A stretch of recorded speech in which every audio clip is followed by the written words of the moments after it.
my black people. It's all about the unity. There's nothing they can do with us, so ain't nobody move for me. Like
Well, hi there, boys and girls. I wrote a little song. You want to hear it? Here we go. What a wonderful day in the neighborhood. A wonderful day to be a neighbor. Would you be mine? Come on, could you be mine? I've been waiting on a neighbor just like you. Guess what I got to give? I bring you real truth. So we're gonna have a wonderful day. Peace, love, and soul is all I gotta say. Would you be mine? Would you be mine? Won't you be my neighbor? Well, hi there, boys and girls. Welcome to another edition of what I call the Reality's Temple on Earth Internet Ministry. I am the Mr. Rogers of Soul, Angel Snup Nup 7, otherwise known as your soul brother, number 1. I gotta watch my hands, boys and girls. I gotta watch my hand movements, boys and girls, cause some people out there say I'm a Mason. Can you believe that, boys and girls? Angel Snup Nut 7 is a Mason? Wow. Do you remember, some of you grew up during the time, and it's probably still popular, when Sesame Street was real popular. I know I grew up on Sesame Street. Bert and Ernie, Big Bird, Oscar the Grouch, Bert and Ernie, all those Muppets. Now they have Elmo. I really don't care too much for Elmo. I don't get Elmo's style. But many of us grew up on Sesame Street. And on Sesame Street, they teach the little children, they taught me how important it was for us to share. Don't be greedy. You got a lollipop, share with somebody. How wonderful it is to share. When your friend don't have nothing and you have something, let me say that again. When your friend don't have nothing and you have something, give a little to your friend. Now you can smile and your friend can smile. When you share. I have to teach my little nieces and nephew. They be fighting and squabbling over stuff. Have to teach them, look, that's your brother, that's your sister, that's your cousin. Y'all learn how to share things. And when they learn how to share, they find out things are much more happier. They can get along and they can have more fun when we share. When you're greedy and hold everything to yourself, you have a basketball and the others don't have a basketball. You can't play basketball by yourself. Share your basketball with others and everybody can have a good time. Right? Right. It would be so selfish of me to have all this truth in my head and I don't share it with you. Because don't you love it? I know I do. But see, there's contradictions here. Because you can go on national TV and teach the children, the little babies, how wonderful it is to share. But when we become adults, for some reason we don't want to share. When we become adults, we work hard. And that's what we say, I work hard. And I work hard because it's mine. What? But you're teaching the little children how wonderful it is to share. They don't understand because when they become adults or they watch adults, adults don't like to share. And when you do share, you share just enough so it don't hurt you. So Oprah Winfrey, a billionaire, can give a few $1,000s over here. The other millionaire can give a few thousand. You know, you make a lot of money, more than what you need, and you can give a little charity, but it don't hurt you nothing at all. But the little children looking at this like, wait a minute, you telling me I need to share and get along with people? Y'all not doing it. And what you see in the adults is fake. The little sharing that they do is fake. You should not have a poor class.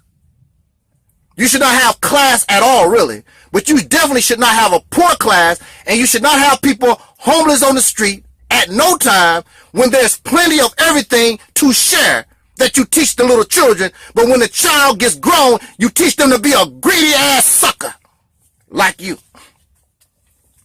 Rich wealth is success. So that's the theme of somebody like Brother Polite. That's the theme of somebody like Sonetta. Let me drive a Mercedes Benz, because it's all about greed and wealth. That represents success. Really? Are you successful? Having material things. Are you really successful? When I watch Sonetta, he drives a Benz, but I don't see success. And I'm pretty sure Brother Polite, his finances is pretty well. I don't see success. I see greed. I see wanna be something that you're not, but I don't see success. I don't see a good human being coming out of it. The billionaire, what's his name? Warren Buffett. Warren Buffett. I think he's one of the co-founders of Microsoft or whatever. Warren Buffett, I give him his credit. He comes out in the public and he talks about how the negativity of great wealth. He talks about how wealthy people get over on taxes and all these different things. And he talks about his conscience. And he pays his secretary and his employees a lot, way more money than the average person do. But at the same time, Mr. Warren Buffett, you love the life of being a hoarder. You like your position of having this wealth and not really sharing your wealth with nobody. You really like that. See, it's hypocrisy. It's hypocrisy because, see, wealth is a form of hoarding. Now, tell me this. Why is it good to hoard money, but if somebody hoards cans or bags or magazines or dogs and cats, when they hoard things like that, they have a mental sickness. Something is wrong with them. But you can hoard money and gain great wealth, way more than what you need, more than you can use in 50 lifetimes. That's all right. And that's acceptable. And since we follow our massa, these pink people who thrive in materialism, who are hoarders of wealth, who are against nature, because in nature, there is no animal, there is no life form that hoards. In nature, animal life takes only what they need to use, and whatever they use it. They don't waste. Nothing is wasted in nature. But in our situation, living an unnatural life, it is looked upon as success to be a hoarder. Wow. But you turn around and teach the children something else. And our babies, our children, we are confused. I thought we supposed to share. Some of y'all are impressed by the hoarders. Some of y'all are impressed by those who have more than what they will ever need. So when Warren Buffett comes around, how you doing, Mr. Buffett? Because you hope that he might give you a little something, some of his. But if you notice about hoarders, They don't give nothing away. See, that's the thing about hoarders. Hoarders don't share. You have people that hoard dogs and cats and bags and cans. They put all this stuff in their house. They don't want to give none of it away. No matter how much they have, you need a can for whatever, and you have a hoarder. Can I have one? No, that's my can. Reminds me of Daffy Duck. Mine. And y'all like that. That's all right with you. That's success. Having way more than what you need. Somebody was talking about wealth, and they were saying we know that that's more than what they need. It's to show off. That's what it is. It's to impress the poor, those of us who don't have. Just like the child with the basketball don't want to share. I got a basketball.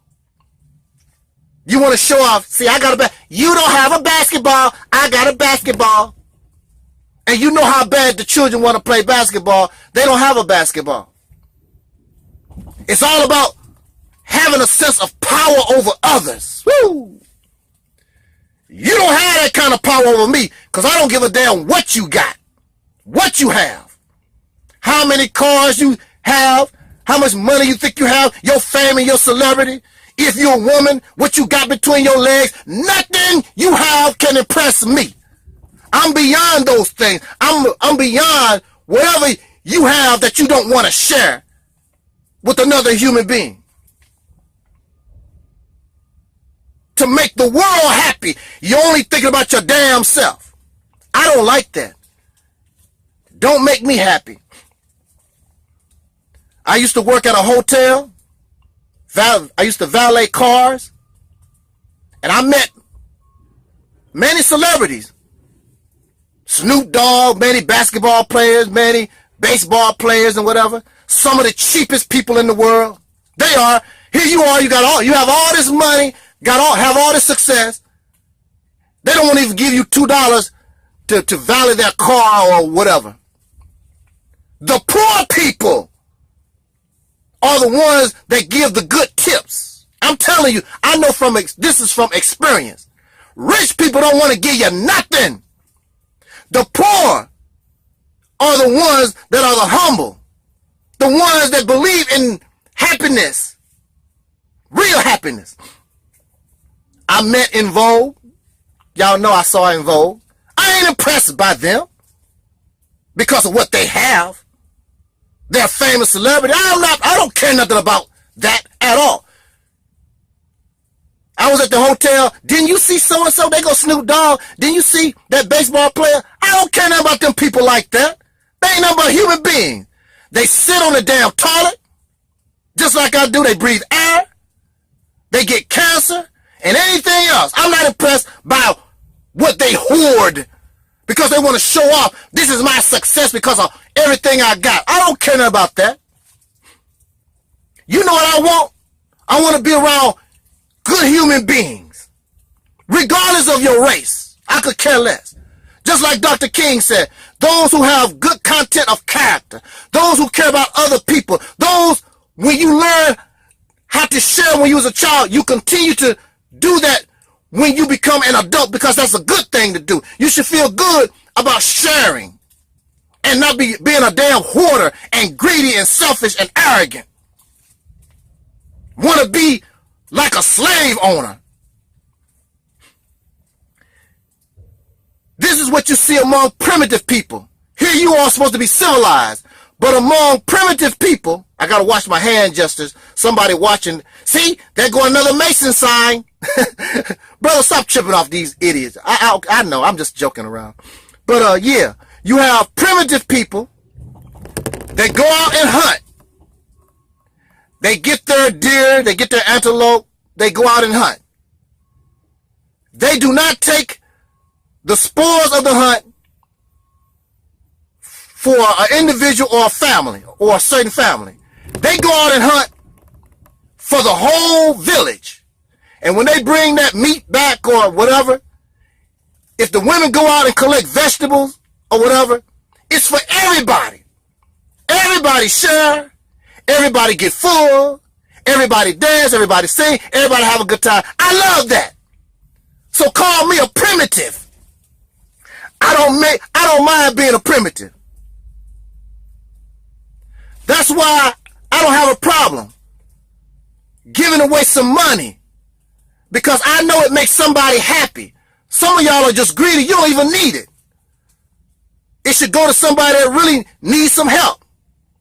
But I feel good giving in charity. I feel good sharing what I have with anybody.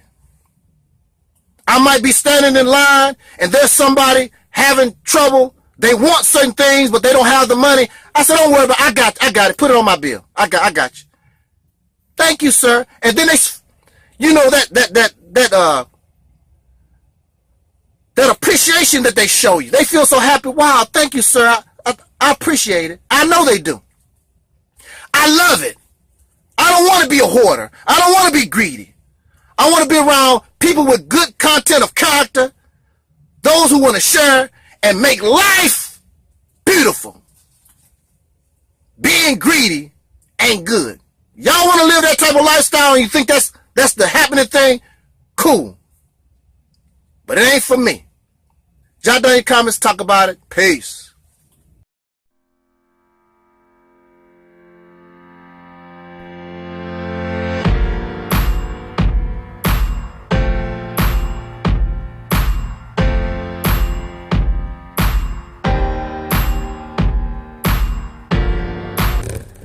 Just want to chill with y'all for a few minutes. You don't mind, do you? Can I come in? Oh, damn, you locked the door. Hey, come on. Oh, brother, sister, come on. You ain't gonna let your brother... Oh, come on, talk with me just for a few seconds. All right. I know we was cooler. I know we was more cool than that. Come on. I just want to... Oh, tongue-tied. And as you know, I normally don't talk about the news, world affairs, and nothing like that. I normally don't. But I want to talk about the current situation with the United States and Russia and China and Syria, all that type of good thing. Just want to put something on your mind for a second. But first I want to talk about a comment somebody left me. A very angry comment in response to my video, is Angel Snubbed Up 7 a Mason? Well, this person basically accused me because of how I wave my hands around or whatever. You seem like to be a Mason. And so I guess the video made them feel silly, and you should feel real silly. Silly Negro, that's right, silly Negro. Filled with all this fairy tale, conspiracy theory, all this garbage in your mind. Yeah, you should feel silly. Because if you're going to make an accusation or an allegation against anybody, bring your evidence, bring your proof. Here I am waving all kinds. What hand signals am I doing now? You know, Mason. You know what? Dumb stuff. I've been on YouTube for 10 years. If I'm this Mason that you're talking about, you can grab all my videos and you can put your evidence together.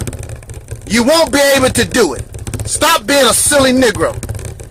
And you're a silly Negro because you don't have nothing else to do. You're not doing nothing for your people. You're not doing nothing for yourself. Absolutely nothing. And what do they say? An idle mind is a devil's workshop. So you go around YouTube, seeing what other folks is doing, and trying to come up with something to make yourself an excuse for not doing nothing at all. Well, I can't go with Angel Snubbed Up 7 because this is what's wrong with his plan. I can't follow Farrakhan. He's a fraud. It's excuses everywhere you go, but you don't have nothing going on. And then this person had the nerve to tell me, because they angry and upset because of something they done, you made yourself silly. The only thing I did was bring it out. You done it. Again, you want to call people names, you want to charge somebody with allegations of being something that clearly they are not. You know, come to think of it, out of my whole 10 years, I probably never even said the word Mason. I don't know what the hell you talking. I don't even know what a Mason is. But that's your problem. I know what I am. That's on you, silly Negro. Then this person, I'm going to try to keep it respectful, but clearly this person was very angry. So out of anger, this person is going to tell me, oh, your idea talking about going, taking control of the state of Mississippi, that's leading. That's just like leading the people to slaughter. Oh, really? That's like leading the people to slaughter. So tell me this: who slaughtered Trayvon Martin? Who slaughtered Freddie Gray and Eric Garner and Sean Bell, Sandra Bland? Who slaughtered 4,300? Excuse me. Oh, okay. You tell me, how many dark-skinned people, the people of Soul, how many have been murdered in this nation? How am I going to lead anybody to slaughter when you're living in the slaughterhouse? We have been slaughtered ever since we were brought here from Africa, or whether we was here already, or however the hell we got here. We've been slaughtered. Leading the slaughter for what? You want to go to Mississippi and use your right as a citizen to vote so you can bring justice to yourself. So I'm leading folks to slaughter because we want better, we want justice. That's what has been happening to us, and that's the reason we want to do that, to bring justice to us, because we have been slaughtered, because we have suffered injustice. What is your mindset? Because you angry and mad and upset. See, silly Negro, cowardly Negro. I can guarantee you this: you and I, or anyone that does that and becomes successful, this coward will be happy to get the benefits. No doubt about that. But in the meantime, you know something? I don't think we take nothing serious. My mother always used to say, a hard head makes a soft ass. And that what brings me to my very brief comment about the United States, Russia, and China. Now look, this situation is what makes taking control of a state even more important. You have a crazy, childish president you are under. I don't think you don't take life serious. I want to talk to y'all young folks, because see, look, people like this guy that's upset don't have nothing to do except call people Masons and get upset trying to degrade and down ideas when this troll ain't doing nothing for you or nobody else. I want to talk to y'all younger people, because you are being led by older folks. Donald Trump is an old geezer. The Senate is a bunch of old geezers. The House of Representatives is a bunch of old geezers. Let me tell y'all something. I don't know if y'all look at it. It doesn't take a genius. It doesn't take a whole lot. I believe not too long ago, Russian diplomats, all the Russian diplomats in this country left. They made them leave. They went back to Russia. Donald Trump is threatening to shoot down Russian airplanes.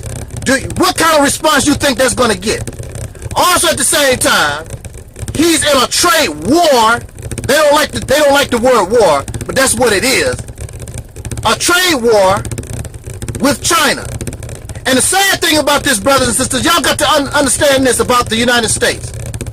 The United States has become a consumer nation. When you go to the store, almost everything you get comes from overseas.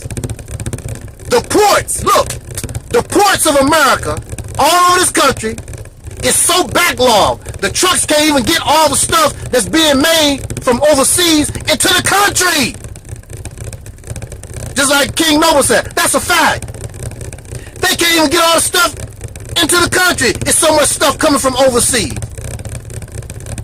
So the reality is, the United States actually do need China. How you gonna go to war or have a trade war with somebody who you dependent upon?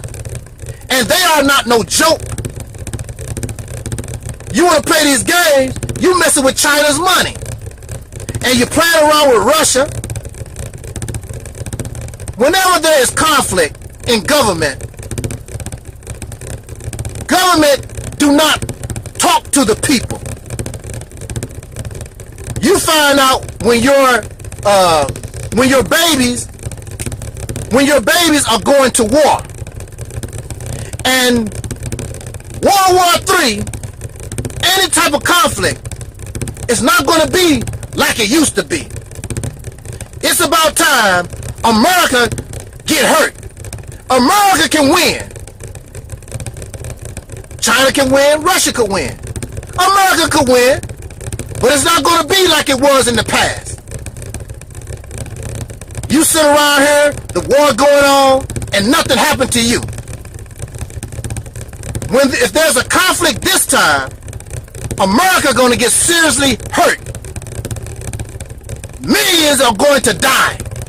Life as you know it will never be the same. And you should prepare. And you should think differently than how you're thinking now.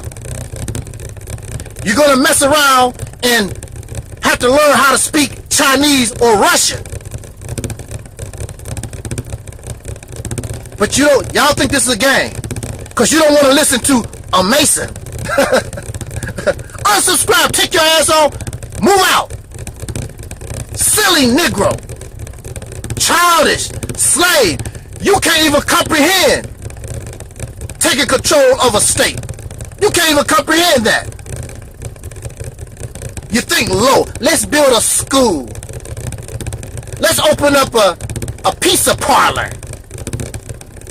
You can't even comprehend taking the control of a state, which we should have had a long time ago if it was not for the slaughterhouse killing our people in the South. We would be controlling and running it right now anyway. How am I leading somebody to slaughter? Well, I'm leading people to slaughter because you know in the slaughterhouse these people might turn to violence again. But I thought things have changed. I thought they're different now. Why would you want to stop somebody from using their right to vote? You're not bringing no guns. You're not bringing no grenades. You're not bringing no bombs. You're just bringing people in to vote. So you can control the law, the politics, so that you can make life better for people that the government don't give a damn about. If the federal government or a state government gave cared anything about dark-skinned people, there would be no need to do nothing. But you know, and I both know, they don't give a, like Michael Jackson said, they don't care about us. So you have to take your destiny in your hand and deal with whatever is trying to stop you. If it's going to be some slaughtering, it's not going to be one-sided this time. It's going to be a big price to pay this time. Ain't nobody running from your ass. Ain't nobody hiding from your ass this time. It's a different ball game. You mess with China and Russia, and right now as I speak, don't think the people in Russia not talking to the people in China because they have a common enemy, an arrogant bastard. I'm sorry for the little children out there. I don't mean to be got emotional over that. I'm sorry, because I like children to listen to what I have to say. But this is very serious. This is really for adults, and we have to understand. You think that this is a game. You think that this is a joke. You think how you live. Now, I understand. You think that you can't do nothing, and you can't as an individual.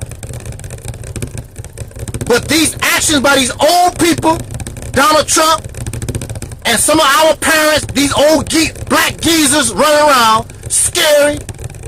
They are interfering. It don't make no difference what happens with them.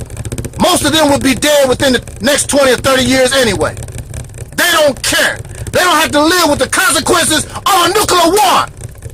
Anyway, you and yours, what will you do? You need to respond and you need to prepare now. Stop playing these games. Stop drinking and drugging. Always thinking about trying to get in somebody's underwear and sports and Black Panther movie and all this other foolishness that y'all dealing with. You better get real. That's why this ministry exists. Because if you don't get real, you are in for a rude awakening.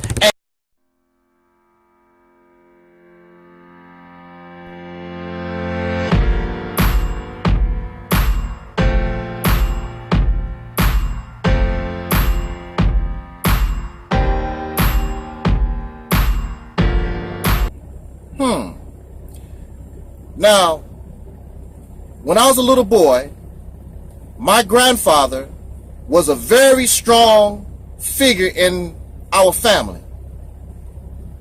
My grandfather was the definite article, the authority. We grew up in a household where the authority, when it came to dinner time, the authority ate his dinner all by himself, and then after he was done, it reminds me of lions. You know, when lions, the females make the kill, and then then the male lions, they eat first. Then after they eat, the females and the cubs and stuff like that. I guess my grandfather thought he was a male lion, so he was the authority, the big shot, the head of the household. The man is the head of the household, you know, that type of thing.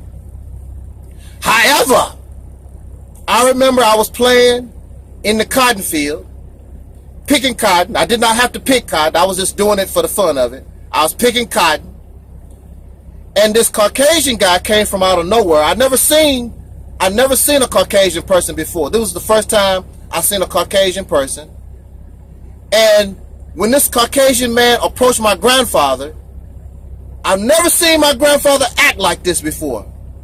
He started talking to this guy, unlike us, because he's the authority and the head of household. When this pink guy came around, he put his head down. Yes, sir. No, sir.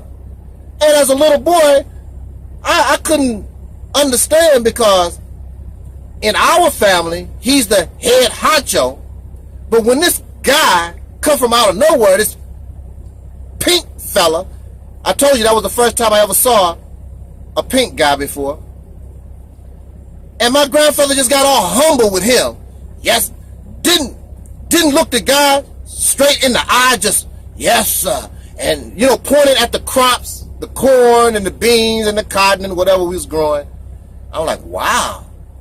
That always stayed in my mind as a child, because I viewed my grandfather as the power, the strength. And here's this cat coming from nowhere, and my grandfather just, yes, sir, no, sir. And you may not believe that they still do yes, sir, and no, sir in many parts of the South right now to this day. Yes, I know. I've seen it with my own eyes. And I tell you, and I give you another example. There's a big YouTuber. He wasn't that big at the time. I guess you would consider him big. I met him. I'm not going to say his name, but I met him in person, and we sat down and we had brunch, dinner together, and was talking. And y'all know how I talk. I don't change my talk. I talk loud. I talk with power. That's just how I do things. I grew up in a family, if you don't speak up, you don't get heard. All my people in my family, we talk loud. Some people might say that's threatening. In my neighborhood where I grew up, most folks talk loud. We loud talkers. What's secret? What you trying to hide? Why are you talking all undertone? Talk, speak up, be heard. That's how I was raised. That's how we roll. So we talking, and eventually we start talking about, you know, this problem that we have, Caucasian and black folks or whatever, soul brothers and sisters. So when we began that conversation, he was talking just as loud and whatever as I was, basically. But then, you know, we was at this restaurant, and Caucasian people start coming around, you know. They're not paying no real attention to us. They just, you know, they coming around to have dinner also. All of a sudden, his tone of voice start going down. And me, I don't give a damn. Maybe these Caucasians hear what I have to say, and they start thinking about it. I don't care. His tone of voice start going down because the Caucasian people start coming around. What's up with that with y'all? What is up with that with y'all? You know how you talk, you know how you are, but when Caucasian people start coming around, your whole attitude change. You start getting humble. You don't get humble with me. You'll talk all loud and be just like my grandfather, shoulders all up and talking all loud and disrespectful, profane and nasty. But when Caucasian people start coming around, you start getting all humble and timid and shy. Woo! It's amazing. The Negro is amazing. I have an associate friend of mine, very good person, does the same thing. He talks behind these Caucasians' back. That's what he do. Because he says one thing in front of them, then he goes behind closed doors, and he don't see nothing wrong with that. And see, you make a serious mistake when you become humble and timid with Caucasian people. You have to stand on yours when you're dealing with Caucasian people, because number one, they have been conditioned to view us as an inferior, as subhumans. We have low intelligence, and I hope that Caucasian people view me as a low intelligent type person. I can take advantage of that, because due to their arrogance, I can make moves they won't even expect because they are arrogant. I suffer from very low intelligence. Keep thinking that. Keep thinking that. You make a mistake being docile with them because they have an aggressive nature. They have a very competitive nature. And if you want to be competitive with them, you have to be aggressive. Has nothing to do with hate. Has nothing to do with disrespect. That's what they call like the law of the jungle. You must be aggressive. You must stand on yours. Whenever you argue or debate, get in conflict with Caucasian people, and you bow down and you become docile, they look at you as a chump. That's the bottom line. You have to stand on yours. You have to show them, you don't have to show them nothing. Just stand on yours. Stand on your block, just like they stand on their block. You will not get respect from them, no kind of respect, being humble, docile, and timid. Let us work things out. No. Just like you are. It's my way or no way, just like you are, punk. See, let me tell you something. I always have to refer to this because I'm basing this on my experience. Because I tried it that way. When I was locked up, I said, okay, I'm in this situation. Let me just be humble with these people, and let me try to be nice and respectful, and maybe my situation will change. My situation got worse. My situation got worse because they thought I was bowing down to them. They thought I was submitting to them, ready to accept the lie that they put on me. It got worse. When I submit to them and try to be humble and work things out in a civil manner with them, what did they do? The only thing they did was go in the back and get a new bottle of medicine or a needle, you ready for your shot? Look, I'm trying to I'm trying to work something out here which is in the best interest of me and you.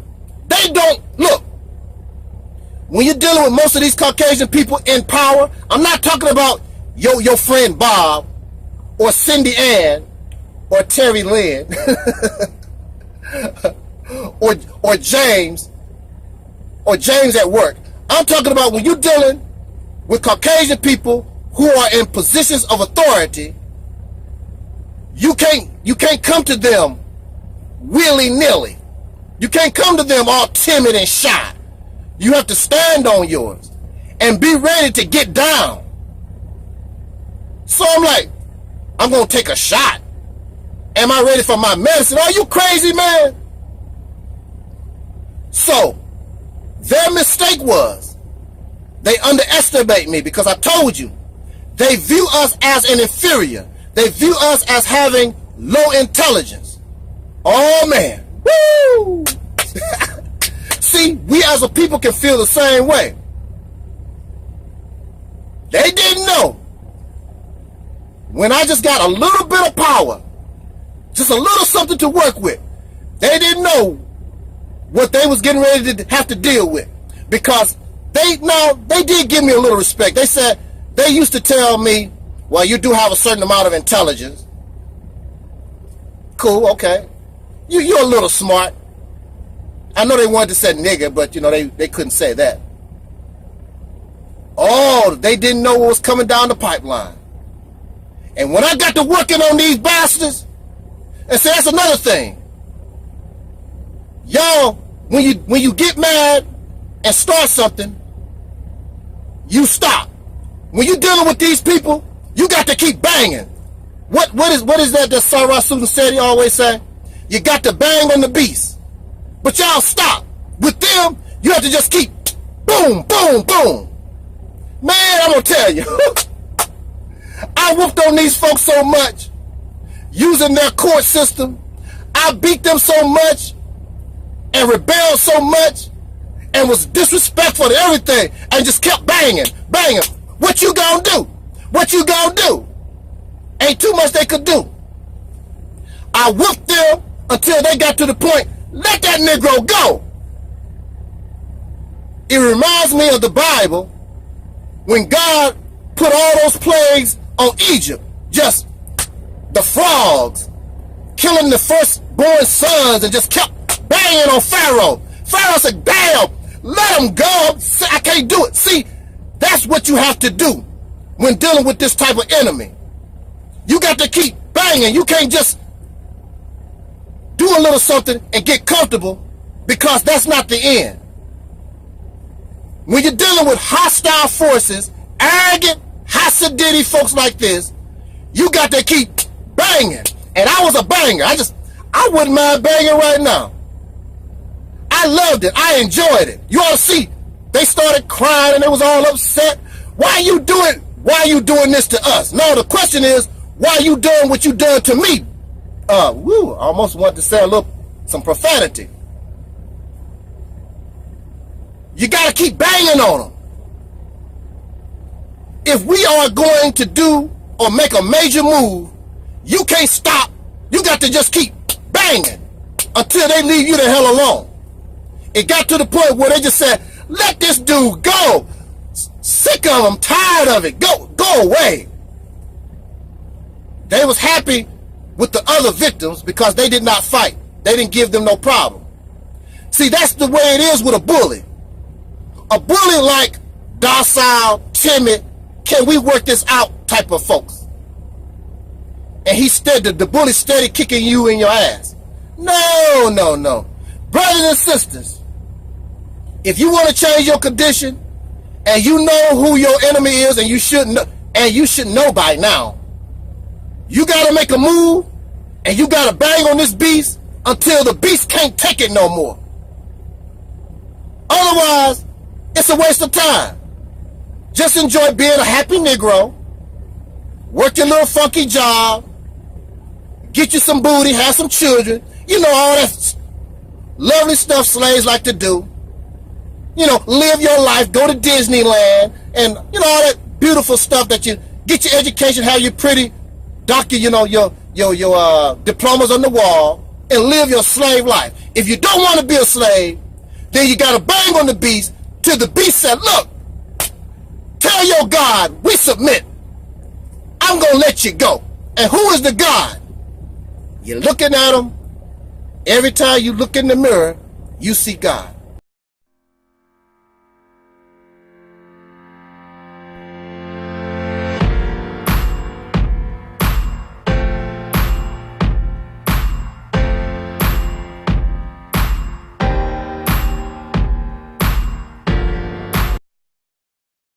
This is what this is about. I'm going to explain a little something to us as we get into this conversation.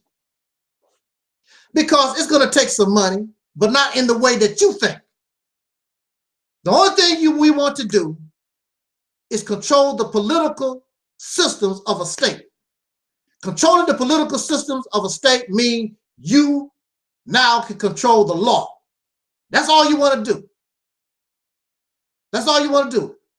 I want to make it clear, this is still the United States of America. The only thing that's going to happen is now, instead of being people who just obey the law, you're going to put yourself in a position, at least in this place, you can make the law and you can tear down laws you don't like. That's what we want to do first. Somebody was telling me, out of anger they was, because they really wasn't thinking about this topic. They were angry at me for some other reason. Yeah.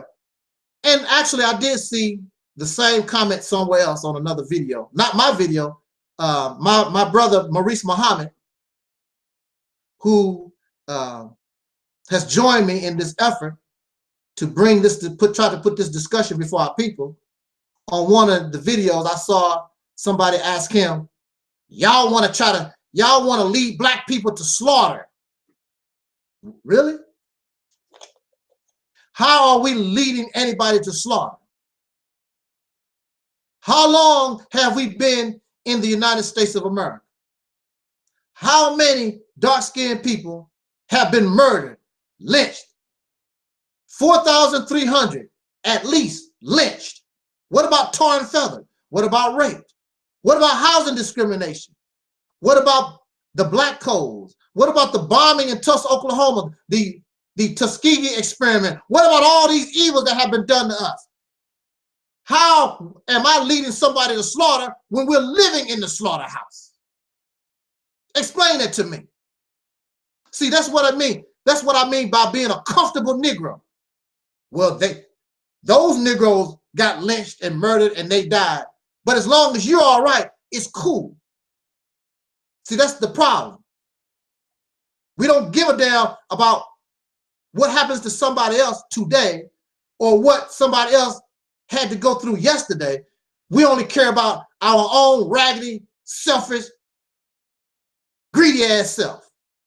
That's all we care about. That's your problem. That's why your condition is not going to change. And the enemy know you greedy and you selfish and you're a damn coward. They know that. They don't need no COINTELPRO. They don't need no agents and spies to mess with you. You are your own worst enemy in that sense. Because you really don't want it. You're a comfortable slave. Only people who are really looking for true freedom, justice, and equality will come to this platform. Slaves go elsewhere so they can feel good. I'm not here to make you feel good. You don't want to deal with reality. You want to play around in La La Land somewhere. Well, you go to La La Land. Because sooner or later, you're going to have to face reality. And then you're going to be looking for me, and I'll probably be dead. You're going to be looking for me, it's going to be too late. Keep playing games. I'm not here to play games. You want to play games? You want to play hopscotch? Hop your ass off this page. You know what I'm saying? Hey, that was a good one, wasn't it? leading people to slaughter. That's nonsense. Who led Freddie Gray to slaughter? Who led Stephon Clark to slaughter? Trayvon Martin, Sean Bell, Sandra Blanche, and the list goes on and on. Who led them to slaughter? Definitely wasn't me. But I'm going to lead people to the slaughterhouse. What caused the slaughter of these persons? Eric Garner. And the list goes on and on. You're already in the slaughterhouse. But you talk that way because your time ain't came yet. That's why you talk the way you do, because you haven't really been affected. You had a so-called black president. Oh, Obama, oh, but Barack Obama, so crazy about Barack Obama. Okay. He's the people's president. And he made sure he served the people, did not address no issues of dark-skinned people in this nation.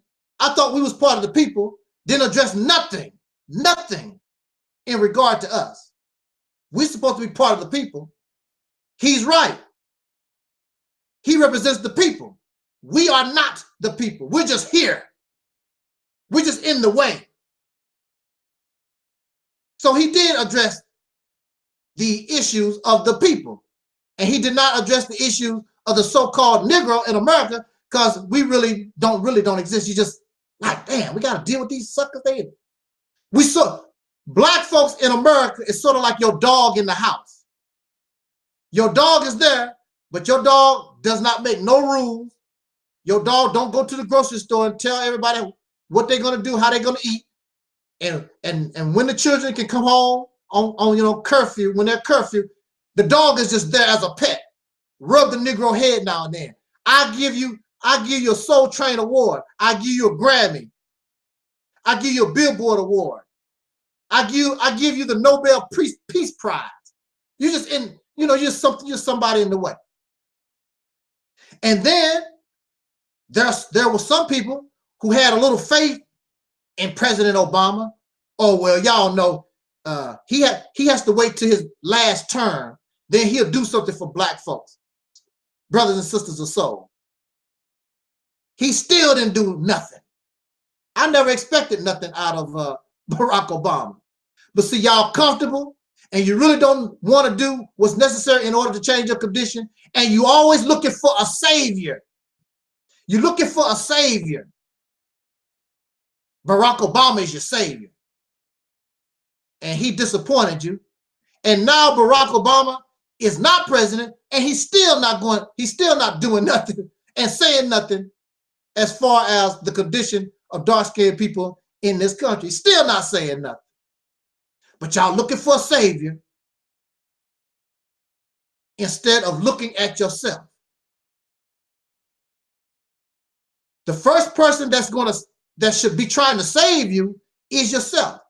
If I'm drowning and I can't swim, well, the best thing I can do is thrash around and try to do something, because you try to save yourself. You try to save your life. You could just lay there and just float and just drown. But life makes you struggle. I can't swim. I'm going to do my best. How do you? So you're going to try to save yourself. We sit around and we just basically, unless Superman or somebody can fly out of the sky and do something, we just basically just in the water, we just float and just drown. We're looking for a savior, and we don't make no attempt to save ourselves. Wow. Let me check Facebook just to see. Now, I do have somebody, Lisa in the house. How you doing, Lisa?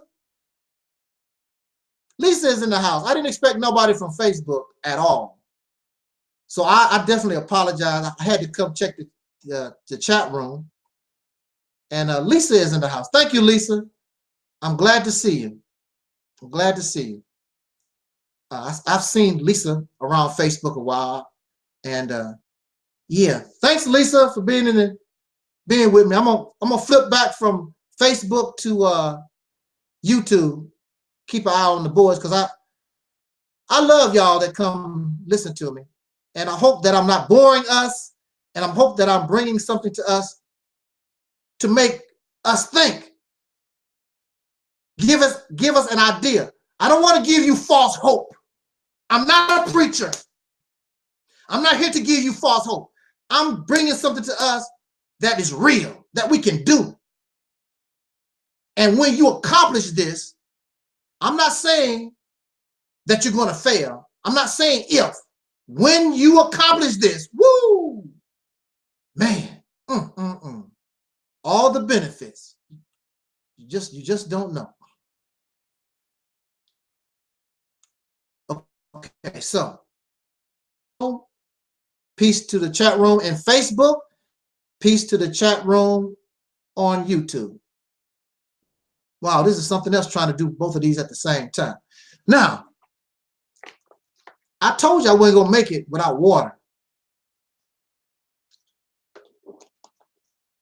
And I have talked already over an hour, real close to an hour.